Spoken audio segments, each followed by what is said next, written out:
आज बारामतीमध्ये ओबीसी नेते लक्ष्मण हाके, ॲडव्होकेट मंगेश ससाने यांच्या नेतृत्वाखाली ओबीसी एल्गार मोर्चाचं आयोजन करण्यात आलेलं आहे। या मोर्चाला खरं तर ओबीसी आणि बहुजन बांधव मोठ्या संख्येने उपस्थित राहिलेत।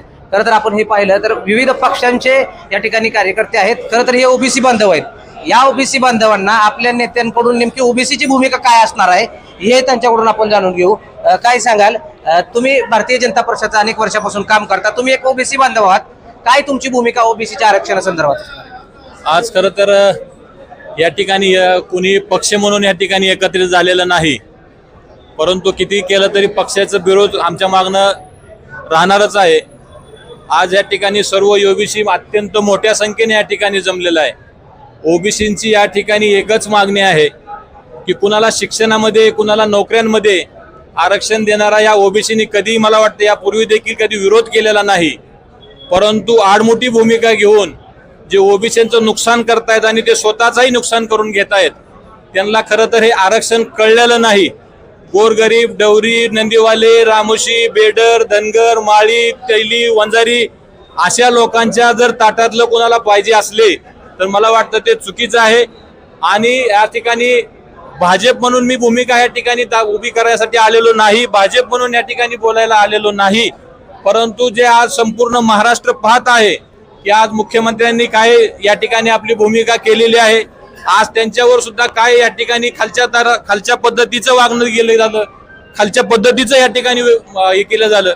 आणि जे महाराष्ट्राचे नेते स्वतःला काय समजत आहेत, त्यांची ओबीसी बद्दलची काय भूमिका आहे त्यांनी जरा स्पष्ट करायला पाहिजे। खरं तर मला एक प्रश्न अजून विचारायचा आहे, भारतीय जनता पार्टीच्या किंवा तुमच्या पक्षाची ओबीसी आरक्षणाबाबत नेमकी काय भूमिका आहे? कालच मुख्यमंत्र्यांनी ज्या पद्धतीने जाहीर केलं त्या पद्धतीनं भाजप हा ओबीसीचा डीएनए आहे आणि त्यात त्यांनी अनेक वेळा या ठिकाणी सिद्ध करून दिलेला आहे। कुणावरही अन्याय करायचा ह्या दृष्टिकोनातनं कधी या ठिकाणी काम केलं जात नाही, परंतु तुम्ही 50 वेळा भाजपला ठोकण्यापेक्षा राष्ट्रवादीचे पुढारी कुठे गेलेत, शिवसेनेचे पुढारी कुठे गेलेत, आपला तो बाब्या आणि दुसऱ्याचा तो कार्टा, ही जरा पद्धत त्यांनी आता त्या ठिकाणी बंद करायला पाहिजे, एवढीच मी या ठिकाणी सांगतो। आणि आपला चुकला तरी आपलाच, आपल्याने काही केलं तरी चालतं आणि ओबीसीच्या ताटातलं फक्त कोणी खाऊ नये, त्यांच्या हक्काचं ज्यांचं आहे त्यांना मिळायला कुणाचीही ना नाही।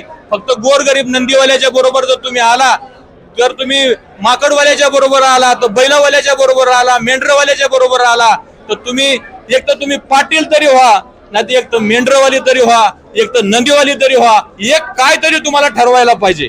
मला पाटील पण पाहिजे, मला नंदीवाला पण व्हायचंय, मला सगळंच व्हायचं, ही कसं चालेल? कुठेतरी आपल्याला आपण स्वतः विचार करायला पाहिजे। आम्ही तुम्हाला राजे म्हणून बघतो, आम्ही तुम्हाला पालक म्हणून बघतो आणि तुम्हाला नंदीवाल्याची हौस आली, ही काय पद्धत चालली? मला हीच काय कळलं नाही आजपर्यंत। आणि तुमची जर ही भूमिका असेल आणि एखादा माणूस अश्लाघ्य भाषा वापरत असेल, तू तुमच्या नेता असेल, तू तुमच्या समाजासाठी करायला कुणाची ना नाही, परंतु तुझ्या शब्दतोंडासारखा गुण, बोचान, ढुंगानन ह्याच्याशिवाय काहीच नाही, काय पद्धत आहे? अशा पद्धतीचं नेतृत्व जर तुम्ही मराठी लोक, राजे लोक, पालक लोक स्वीकारत असेल तर मला वाटतं त्यांनी एकदा विचार करायची गरज आहे की अशा नेतृत्वाला उभं करायचं का ठेवायचं। आणि माझ्या ह्या ठिकाणी आज बारामतीमध्ये आपण बोलत असताना या ठिकाणच्या खासदाराला आणि ह्या ठिकाणच्या आमदाराला माझं आज या ठिकाणी मागणं आहे की तुम्ही तुमची भूमिका जाहीर करा। कालचा झालेला निर्णय योग्य आहे, कालचा झालेला निर्णय अयोग्य आहे, ओबीसीला दिलं पाहिजे का नाही दिलं पाहिजे, ही या ठिकाणी नेतृत्वाने करायला पाहिजे। युती म्हणायचं, सत्याची गाजरं खायची, अंगावर आलं की फडणवीसवर सोडून द्यायचं, ही पद्धत बरोबर नाही। भाजपचा डीएनए बीजेपीचाच आहे, हजार वेळा त्यांनी मान्य केलंय, आजही आम्ही ठोकून सांगतो, परंतु ओबीसीची ज्याला मतं चालतात त्याला ओबीसीला जर फायदा द्यायचा नसेल तर त्यांनी त्या ठिकाणी आवर्जून या ठिकाणी आम्ही त्या सगळ्या गोष्टीचा या ठिकाणी निषेध करायला पाहिजे, एवढंच या ठिकाणी सांगतो। खरं तर ते म्हणतात की ओबीसीचा किंवा भाजपचा डीएनए हा ओबीसी आहे, मग असं असताना ओबीसीच्या जे काही आरक्षण आहे, हक्क आहे, ह्याच्यावर आरक्षण या ठिकाणी अतिक्रमण होत आहे, या संदर्भात मुख्यमंत्र्यांची भूमिका काय असणार आहे? मुख्यमंत्र्यांवर अत्यंत दबाव आणलेला आहे। आपण बघतो अश्लील भाषेत जरांगे पाटील बोलतात, वास्तवात जरांगे पाटलांची भाषेचा कधी कुणी निषेध केला का? आपण काय बोलतो? हा माणूस जातीवर आधारित दुसऱ्यांना हिंसेची वागणूक देतो। आम्ही हलक्या दर्जाच्या लोकांच्या हाताखाली काम करायचं का, ही याची भाषा। धनगराच्या गांडीत लाकूड गेलं, ही भाषा। बावनकुळे साहेबांवर टीका करायची, मुख्यमंत्र्यांना आई बहिणीवरनं शिव्या द्यायच्या, ही कुठली संस्कृती? वास्तवात ओबीसीला कायम हिंसेची वागणूक मिळालेली आहे, त्याला कधीही समान न्याय वाटा मिळालेला नाही। आमच्या बारामतीचं बोलायचं झालं तर बारामतीत ओबीसी म्हणजे व्हाईस चेअरमन, त्याला चेअरमनकीचा गुलाल कधीच ओबीसीला लागत नाही.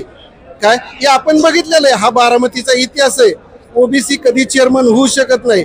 मराठा समाजाला ओबीसीत येऊन व्हाईस चेअरमन व्हायचं आहे का, याचा त्यांनी विचार करावा. काय इथून पुढच्या कालावधीमध्ये काय ओबीसी म्हणून भूमिका असणार आहे आणि आपले प्रश्न आपल्या नेत्यांसमोर कशा पद्धतीने मांडले जाणार? आमचं म्हणणं एक आहे, मराठा समाजातील गरिबांना निश्चित न्याय मिळाला पाहिजे. त्यांनाही जे योग्य आहे ते सर्व त्यांच्या वाट्याचं त्यांना मिळावं. पण आम्हाला तुमचं आम्हाला द्या, या भूमिकेला आमचा विरोध आहे. आणि कुठल्याही राजकीय नेत्याने एक भूमिका जाहीर केली पाहिजे पहिल्यांदा, की वास्तवात मराठा समाजाला ओबीसीत खरंच घ्यायचंय का, ही नेत्यांनी जाहीर केलं पाहिजे. एकीकडे ओबीसींना पेटवायचं, दुसरीकडे मराठ्यांना पेटवायचं. एकत्रित आलेला राष्ट्रभक्तीने एकत्रित आलेला हिंदू धर्म यांना जातीवर आधारित फोडायचं आहे, म्हणूनच यांचं हे कुटील कारस्थान आहे. खरं तर आपल्यासोबत अजित पवार गटाचे काही नेते आहेत. काय सांगाल, खरं तर आज ओबीसी म्हणून इथं आलाय, मात्र तुमच्या नेत्यांची खरं तर ओबीसीच्या आरक्षणाबाबत नेमकी काय भूमिका आहे? मराठा समाजाने जे कुणबी म्हणून ओबीसीच्या आरक्षणावर जे अतिक्रमण केलंय, या संदर्भात आपल्या नेत्यांची काय भूमिका असणार आहे? आज आम्ही या ठिकाणी कुठल्या पक्षाचं म्हणून आम्ही आलेलो नाही. या ठिकाणी आम्ही सर्वजण आज ओबीसी म्हणून आलेलो आहे. या ठिकाणी राजकारणाचा कुठला विषय नाही. आम्ही सर्वजण या ठिकाणी वेगवेगळ्या पक्षाचं काम करत जरी असलो तरी आमचं जे ओबीसीचं हक्काचं आरक्षण आहे, आम्ही कुणाला देऊ नका हे म्हणायला आम्ही आलेलो नाही. आमचं आरक्षण आम्हाला द्यावं आणि हे सर्वजण आम्ही एकत्रित येऊन ही सरकारला आम्ही पहिल्यांदा विनंती करतोय. आणि हे जर नाही ऐकलं तर आम्ही आमचा दबाव काय असतो ते सुद्धा ऐनवेळी दाखवून देऊ. आणि या सरकारला, या महाराष्ट्रात प्रत्येक नेत्यांनी आम्हाला प्रत्येक वेळेस शब्द देऊन फसवलेला आहे. या ठिकाणी राजकारणाचा विषय घ्यायचा नाही, त्यामुळे आम्हाला कोणावरती टीका करायची नाही. परंतु आमचे नेते सुद्धा ओबीसी बद्दल सकारात्मक भूमिकेत आहेत. खरं तर अजित पवार 2 दिवस या सगळ्या गोष्टीवरून मुद्द्यावरून ज्यावेळेस पत्रकार अजित पवारांना प्रश्न विचारतात, अजित पवार खरं तर पळ काढतायत या मुद्द्यावरून. अजित पवारांनी पत्रकारांशी संवाद टाळणं देखील हे केलेलं आहे. यामुळे अजित पवारांची नेमकी काय भूमिका असणार आहे? तुम्ही अजित पवारांचे कार्यकर्ते आहात. अजित पवारांची मराठा समाजाला कुणबीमध्ये घेण्यासंदर्भातली भूमिका काय अद्यापही संदिग्ध असल्याचं पाहायला मिळते. 100% अजित पवार पळ काढतात असं नाही. आमचे नेतृत्व, आम्ही त्यांच्या पार्टीमध्ये ओबीसी म्हणून काम करतोय. आमचे नेते आम्हाला 100% न्याय द्यायच्या भूमिकेत असतात. ओबीसी म्हणून त्यांनी आतापर्यंत प्रत्येक ओबीसीच्या अडचणीला सकारात्मक भूमिकेत ते असतात. आदरणीय मुख्यमंत्री साहेब आहेत, 2 उपमुख्यमंत्री आहेत. योग्य वेळी योग्य निर्णय घेतील. जी दिलाय त्यांनी GR दिलाय त्याच्याविषयी ती बोलले नसतील, परंतु आमची मागणी ज्या वेळेस ओबीसी म्हणून आम्ही करेल त्यावेळेस आदरणीय आमचे नेते 100% ओबीसीच्या बाजूने खंबीर उभा राहतील, आम्हाला विश्वास आहे. खरं तर ओबीसी नेत्यांकडूनच अजित पवारांवरती आरोप केले जात आहेत की अजित पवार ज्यावेळेस महाज्योतीला निधी देत आहेत त्यावेळेस हाताकडता घेत आहेत, सारथीला ज्यावेळेस निधी देत आहेत त्यावेळेस मोठ्या संख्येनं मोठ्या कोट्यावधी रुपयांचा निधी जातोय. मग असं असताना ओबीसी आणि मराठा बांधव यांच्यामध्ये तुझा भाऊ अर्थमंत्री का करतायत? दादा उपमुख्यमंत्री आहेत, तसं म्हणाय गेल्यानंतर जी कोण त्यांच्यावर टीका करतात ते सुद्धा मुख्यमंत्र्यांचे कार्यकर्ते आहेत. यामध्ये प्रत्येक जण आपापली राजकीय पोळी भाजण्याचं काम करत आहे. या तालुक्यामध्ये आम्ही काम करत असताना आम्ही ओबीसी म्हणून काम करतोय. आम्हाला असं कधी वाटलं नाही की दादा ओबीसीवरती अन्याय करतात. 100% दादा आमच्या हाकीला धावून येतात. मग सारथीला निधी देताना हात लांब केला जातोय आणि महाज्योतीला निधी देताना हात आकडता केला जातोय, असं का होतंय? आदरणीय दादांनी पाठीमागच्या मुलाखतीमध्ये स्वतः जाहीर केलेला आहे, प्रत्येक महामंडळाला निधी समान वाटप होणार आहे. त्यामध्ये सारथी असो किंवा महाज्योती असो किंवा सगळ्यांना समान निधी वाटप होणार आहे. असा कुठं दुजाभाव होणार नाही. आणि त्यामध्ये विनाकारण राजकीय पोळी किंवा प्रसिद्धीसाठी आदरणीय दादांना टार्गेट केलं जाऊ नये. आदरणीय दादा हे ओबीसीच्या पाठीमागे खंबीरपणे उभा असतात आणि कायम राहतील, हा आम्हाला विश्वास आहे. खरं तर शरद पवार गटाने देखील ओबीसी मंडल यात्रा सुरू केली आणि ती ओबीसी मंडल यात्रा बंद देखील केली. मराठा समाजाच्या आरक्षण मागणीला सुप्रिया सुळेंनी सांगितलंय की आमचा पाठिंबा आहे. कसं बघताय सर? त्या दिवशीच आम्ही त्यांची मुलाखत बघितली. आदरणीय खासदारांनी डायरेक्ट सांगितलं की ओबीसीच्यातनं गेलेला आमचा पाठिंबा आहे. त्यामुळं त्यांची भूमिका आम्ही मांडू शकत नाही. पण आदरणीय खासदारांना आमचा विचार नाही की आमच्या वाटणीचं त्यांना दिलं त्याला तुम्ही पाठिंबा कसं काय देऊ शकता. आम्ही आमच्या वाटणीचं कुणाला द्या आणि आम्हाला कुणाला द्या असं म्हणत नाही. आमच्या हक्काचं द्या, आम्हाला राहू द्या. आदरणीय खासदारांनी त्या दिवशी उघड आमचं घेतलेलं त्याला पाठिंबा दिला, ती आम्हाला खंत आहे मोठी. आम्ही त्यांना योग्य वेळी जाब विचारणार आहे ओबीसी म्हणून. खरं तर ओबीसी म्हणून आहात. शिवसेने कोणत्या गटाचे? शिवसेना शिंदे गटा का उबाटा? उबाटा गटाचे तुम्ही नेते आहात. काय उबाटाची नेमकी ओबीसी आरक्षणाच्या बाबत भूमिका असणार आहे? आणि खासदार सुप्रिया सुळेंनी बारामतीमध्ये एक वक्तव्य केलं की हो, मराठा समाजाला सरसकट कुणबीमध्ये घेण्यामध्ये आमच्या राष्ट्रवादी काँग्रेस पार्टी शरद पवारांचा पूर्ण पाठिंबा आहे, ह्याकडे कसं बघता? समाजात कुठला पाठिंबा आहे, कुणाचा पाठिंबा आहे, कोणी देत आहे त्याच्याशी आमचं काही घेणं नाही. आम्ही समाज म्हणून या ठिकाणी उपस्थित राहिलेलो आहे.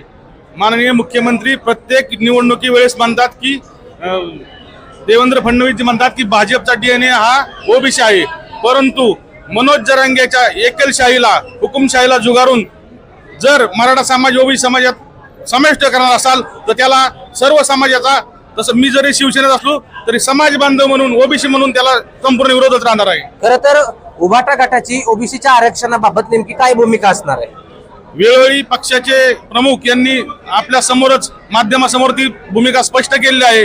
जे कोणी ओरिजिनल कुणबी आहेत अगोदरचे ते आलेले आहेत, त्यांना समाविष्ट करण्याला काही हरकत नाही, परंतु नवीन कोणी यात समाविष्ट होणार असेल तर त्याला पक्षाचा सुद्धा पूर्ण पाठिंबा नाहीये.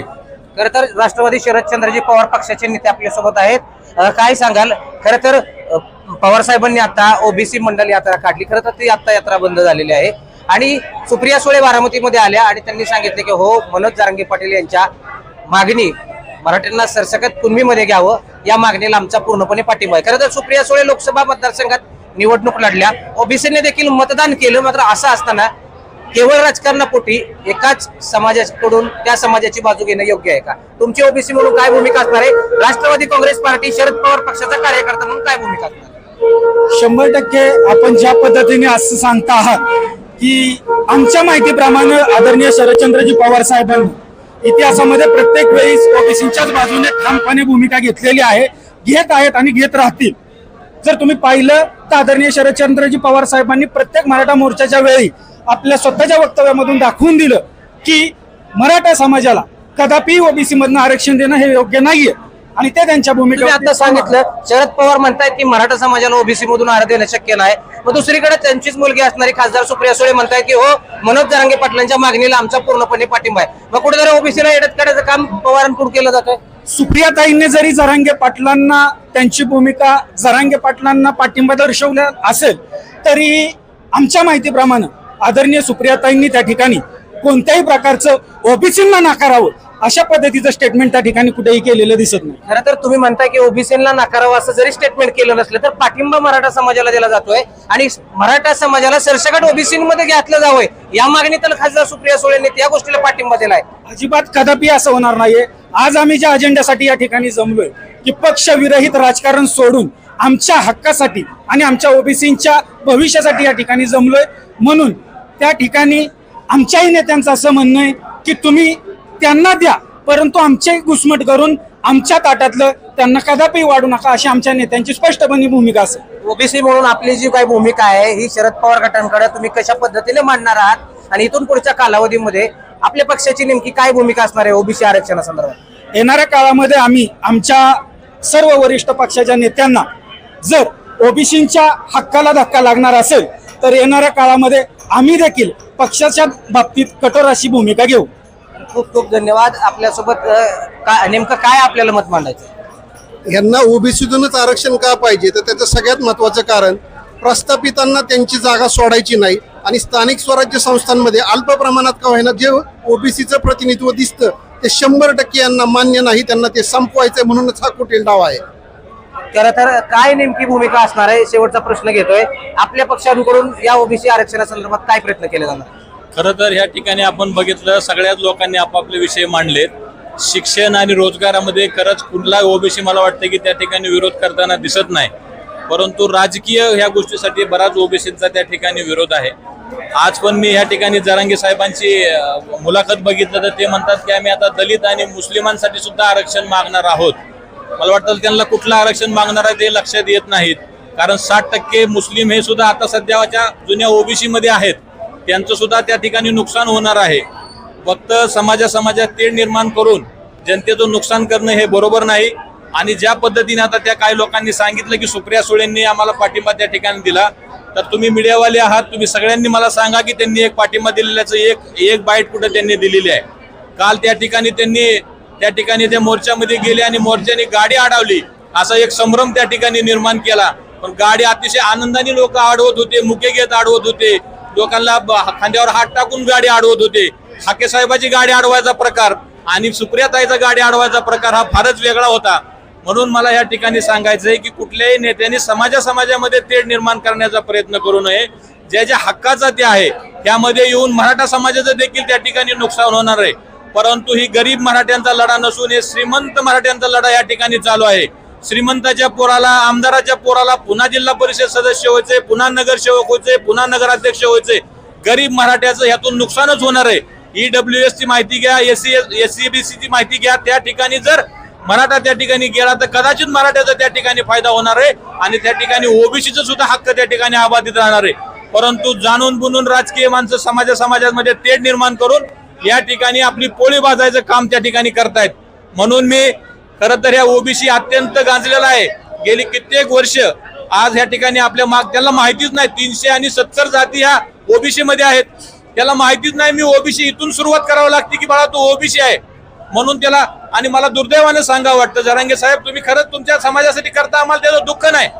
परंतु तुम्हाला बाबासाहेबांचा फोटो चालत नाही, तुम्हाला अहिल्यादेवींचा फोटो चालत नाही, राजा यशवंतरावांचा तुम्हाला फोटो चालत नाही, भगवान बाबांचा फोटो तुम्हाला त्या ज्यांनी हे क्रांतीसूर्य म्हणून ज्यांनी हे सगळं घडवलंय, ओबीसीचं घडवलं, ते शाहू महाराजांचा फोटो तुम्हाला चालत नाही.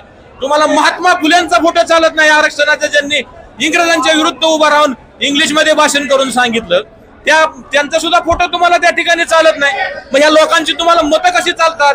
या लोकांच्या ज्या नेतृत्व आहे या ठिकाणी, आमच्या बारामतीतलं नेतृत्व असं, सुप्रियाताई असतील, अजितदादा असं, त्यांनी म्हणावं ना की ह्या ठिकाणी का फोटो त्यांचे लावले जात नाही, त्याचा निषेध कोणी का करत नाही, त्याचा विरोध का कोणी करत नाही, विचारांचा विरोध करायची काय गरज नाही. ते त्यांच्या समाजासाठी करतात, आम्हाला हरकत नाही. त्यांनी करायला पाहिजे, तो त्यांचा अधिकार आहे, बाबासाहेबांनी दिलेला संविधानाचा अधिकार आहे. सगळ्यात विशेष म्हणजे त्या बॅनरवर बाबासाहेबांचा फोटो नसतो. कुणी लावायला दिला तर ते काढून ठेवला जातो. आणि तुम्ही आता म्हणता की आम्ही मुसलमानांना पण आरक्षण देण्यासाठी प्रयत्न करू, दलित समाजाला पण आरक्षण देण्यासाठी प्रयत्न करू. दलित समाजाला तर ऑलरेडी पहिलं त्यांचं आहेच. ओबीसी मध्ये 60% मुस्लिम ह्या ठिकाणी आज ओबीसी मध्ये आहे. तुम्ही त्यांचं देणार आहात का घेणार आहात? काल तुम्हाला सांगितलं असेल की बाबासाहेबांचे पंतू या ठिकाणी प्रकाशजी आंबेडकर यांनी सांगितलं त्या ठिकाणी काय काय पद्धतीने असा गोळ चाललेला आहे. मला भीती वाटते, तुम्ही एससी साठी आरक्षण मागणार आहे का पुढच्या काळात तुम्ही एससीचं आरक्षण मागाल ही सुद्धा एससीने या ठिकाणी काळजी करू. माझ्या लेकराला कमी पडतंय, माझ्या लेकराला कमी पडतंय. तुम्ही बाईट बघत असाल, मार्काच्या बघत असाल तर त्या ठिकाणी एससीची बी लिहिली जायची, ओबीसीची लिहिली जायची, व्हीजीएनटीची लिहिली जायची. एससीच्या माझ्या बांधवाला सांगायला कधीतरी तुझ्यावर पण गदा आल्याशिवाय राहणार नाही. त्या ठिकाणी आम्हाला कुणाचंही नाही. त्यांच्या शिक्षणासाठी, त्यांच्या नोकऱ्यांसाठी जो गरीब आहे त्यांना मिळायला कुणाचा या ओबीसी कधी कुणाच्या ताटातलं खाण्याचा कधीच प्रयत्न करत नाही. त्यांच्यासाठी खरंच मिळलं पाहिजे. आणि ते भांडतात म्हणून आम्ही त्यांना शिवीगाळ करणं, त्यांना चुकीचं बोलणं त्यांचा अधिकार आहे. त्यांनी लाखोच्या संख्येने माझा ओबीसी समाज गरीब असल्यामुळे, त्याला माहित नसल्यामुळे कदाचित त्या ठिकाणी एकत्र येणार त्याला अडचणी येतात. आपल्या आपल्या कर्जांनी लोहार, सुतार, कोंभार, माळी, साळी, कोळी, धनगर यांना माहित नाही अजून की आपलं राजकीय हक्क काय आहेत, आपण राजकारणात कधी आलोय का नाही हेच माहित नाही. आज या ठिकाणी जसं एका कार्यकर्त्यांनी सांगितलं की व्हाईस चेअरमन शिवाय, उपसरपंच शिवाय, माझ्या गावाच्या शेजारी एका मराठा समाजाच्या व्यक्तीनं ओबीसीतनं आरक्षण करून सरपंच झाले. आम्हाला तुमच्या शिक्षणाची आणि नोकरीची खरंच काय गरज नाही. तुम्ही आमदार आहात, तुम्ही खासदार आहात, तुम्ही सगळ्या पंचायत समिती आहात, कारखाने तुमचे आहेत, तेलाच्या गिरण्या तुमच्या, सगळं तुमचंच आहे. हे जे छोटं मोठं राहिले, पंचायत समिती राहिली, तालुक्याच्या ग्रामपंचायत राहिली, सदस्य राहिले, त्याच्यावर पण तुमचा. आणि गरीब मराठ्यांचा हा लढा नाही. मराठ्यांना या ठिकाणी सावध व्हायची गरज आहे. गरीब मराठ्यांचा नक्की या ठिकाणी लढा नाही, हा श्रीमंत मराठ्यांचा या ठिकाणी लढा आहे. त्यांच्या पोराला जिल्हा परिषद उभं राहायचंय. आज माझ्या स्वतःच्या जिल्हा परिषद मतदारसंघामधून शरद पवारांचे नातू रोहित पवार जिल्हा परिषदेला उभा होते. तुम्ही कुठल्या मराठ्यांचा लढा लढता या ठिकाणी? रोहित पवार जिल्हा परिषदेला सदस्य झाले. इथल्या गरीब ओबीसीनी काय करायचं, गरीब मराठ्यांनी काय करायचं त्या ठिकाणच्या? तुम्ही गरीब मराठ्याच्या काळजी असते तर जिल्हा परिषद सारखं सीट तुम्ही त्या ठिकाणी निवडलं असतं का? या सगळ्या गोष्टीचा मित्रांनो या ठिकाणी विचार करायची गरज आहे. परंतु मला माहिती आहे की ह्यांनी म्हणायचं भाजपने असं केलं म्हणायचं, भाजपने म्हणायचं, राष्ट्रवादीने असं केलं म्हणायचं, आणि सगळ्यांचं. माझा आज आक्षेप आहे, माझा कोणाचा काही वैचारिक विरोध असण्याची कारण नाही. आज या ठिकाणी आदरणीय दादांनी असेल, आदरणीय शिंदे साहेबांनी असेल, ते म्हणतात आमचे शिंदे साहेब लय भारी, पण ते सरकारातले 2 नंबरचे पद आहेत ना, त्यांची पण जबाबदारी येते ना. जर तुमच्यावर अन्याय झाला तर, तुमच्यावर अन्याय झाला तर त्यांची जबाबदारी नाही का फक्त एकट्या फडणवीसाची जबाबदारी? आणि फडणवीसाला खालच्या पद्धतीने बोलणं म्हणजे आपलं राजकारण मिळलं आपलं आणि एक त्या ठिकाणी पण एक वेगळ्या प्रकारचा विशिष्ट जातीवाद निर्माण करायचा आणि लोकांची माती भडकवायची हा अत्यंत चुकीचा पद्धत आहे. आम्हाला कुणाच्या ताटातलं किसकून कधीच खायचं नाही. ओबीसीने कधीच खाल्लं नाही. बिचाऱ्याने जेवढं देता येईल तेवढं दिलेलं आहे. आणि या ठिकाणी मी आवर्जून सांगतो, मराठा समाज हा पालक समाज आहे. सर्वसाधारणपणे गरीब मराठ्यांना, गरीब गरवंताला ह्याचा काही फायदा होणार नाही. झालं तर नुकसानच होणार आहे. 19% तुम्ही जर 70% लोक येऊन बसला तर काय करणार तुम्ही? या विषयाने तुम्ही अत्यंत प्रभावीपणे आपल्या ह्या ठिकाणी मांडलं पाहिजे. या श्रीमंत मराठ्यांसाठी माननीय जरांगे पाटलांनी काढलेला हा आंदोलन आहे. त्यांच्या पोरांना नोकरीची काय गरज नाही, कुठं कशाची काय गरज नाही. एका बाजूने म्हणायचं आरक्षण संपत चाललंय, आरक्षण संपत चाललंय, सरकारने आरक्षण बंद केले. मग आरक्षणाच्या नोकरीसाठी आणि शिक्षणासाठी भांडायचं कशासाठी? आरक्षणच राहिलं नाही तर मग तुम्ही भांडताय कशासाठी? 60% मुसलमान ओबीसीत आहे म्हणताना आम्ही मुसलमानांच्या आरक्षणासाठी भांडू. 60% मुसलमान ओबीसीत आहे. दलित समाजाला त्याचं स्वतःच आरक्षण आहे. दलित समाजाला मी या ठिकाणी सांगतो, बाळासाहेब आंबेडकरांचं विचारा, प्रकाशजी आंबेडकरांचं विचारा, बाबासाहेबांचे नातू आहेत ते. आज आमच्या ओबीसीकडे बघून त्यांच्या पोटात दुखलंय कोणाच्या की यांना मार्क मिळतायत, कमी मार्कात मिळतंय, अमोक होतंय. उद्या एससी तुमचा नंबर आहे, एससीचा नंबर आहे. आता परत म्हणणार आमच्या लेकराचं काय, आमच्या बाळांचं काय? एससीची आरक्षण आम्हाला पाहिजे. त्यासाठी झुंडीचा मोर्चा त्या ठिकाणी निघल. आपण बघितलं त्या ठिकाणी तुमच्या ताकदीचा गैरवापर करून शासन सुद्धा त्या ठिकाणी नमलंय. शासनाची सुद्धा या ठिकाणी चूक आहे. त्यांनी कुणाच्या ताटातलं काढून द्यायला कुणाला नाही पाहिजे. परंतु दुर्दैवानं आज आम्ही सुद्धा कुठल्याही पक्षामध्ये काम करत असलो तरी ओबीसी हा या ठिकाणी सगळ्या लोकांचा असणारा हे आहे. तर आम्ही ओबीसी साठी काम करतोय. नक्कीच या ठिकाणी आता ओबीसीचा एल्गार मोर्चा चाललेला आहे. अजूनही वेळ गेलेली नाही, अजूनही वेळ गेलेली नाही. तरी मी भाजपचा असलो, आजपर्यंत एवढं मोठं आरक्षण झाल्यानंतर एकाही माणसानं फडणवीसांचं आभार व्यक्त केले नाहीत. फडणवीस साहेब जागे व्हा, फडणवीस साहेब जागे व्हा. मी भाजपचाच आहे. फडणवीस साहेब जागे व्हा. एकाही माणसाने फडणवीस साहेबांचे आभार व्यक्त केले नाहीत. आम्हाला या ठिकाणी दुर्दैवाने सांगावं लागतं, ज्यांनी विरोध केला तेच माझा शिंदे बोळा बाबडा आहे. आजचं वाईट बघा, हे शिंदे लय भारी माणूस. आम्ही तर कुठे दगडे हाणतोय, आमच्याच महायुतीत आहे. आम्हीच उपमुख्यमंत्री म्हणून घेतलंय त्यांना. कधी काळी 40 असताना मुख्यमंत्री पण केलंय त्यांना. आणि तुम्ही जर एकाला देणाराला तुम्ही आभार व्यक्त करत नसताना आणि न देणाराला तुम्ही मान देतात चालतं, ही तुमच्या विचारांची चूक आहे.